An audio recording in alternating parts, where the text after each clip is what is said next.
সাকিব আল হাসান দেশে ফিরলে বাংলাদেশের প্রতিটা ক্রিকেটার খুশি হবে, এমন মন্তব্য করেছেন অধিনায়ক নাজমুল হোসেন শান্ত। সেই সাথে টি-20-তে সাকিব না থাকায় একাদশ সাজাতেও কিছুটা বিপাকে পড়তে হবে বলেও জানিয়েছেন তিনি।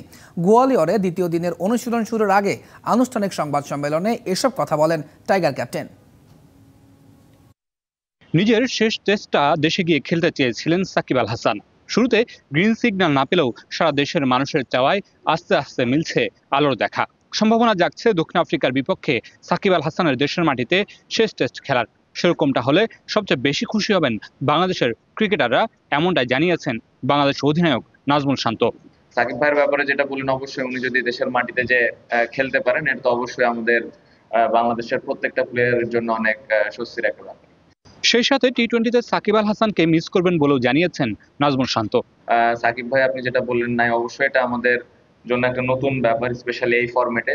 শর্টার ফরম্যাটে সাকিবের না থাকায় একাদশ গোছাতে বিপাকে পড়তে পারে বাংলাদেশ।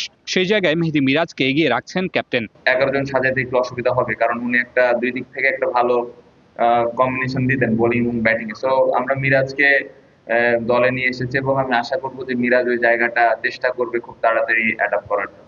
সব ছাপিয়ে সাকিব আল হাসান দেশের মাটি থেকে সাদা পোশাকে অবসর নিক, এমনটাই চাওয়া ক্রিকেটার থেকে সাধারণ মানুষের। দক্ষিণ আফ্রিকার বিপক্ষে ঘরের মাটিতে সাদা পোশাকে টেস্ট খেলা সাকিব আল হাসানের এখন শুধু সময়ের ব্যাপার। সাকিব দেশে ফিরছেন, সেটা এখন একরকম অনুমতি হয়ে দাঁড়িয়েছে। সাকিব দেশে ফিরলে ক্রিকেটাররা যেমন খুশি হবেন ক্রিকেট প্রেমীরাও।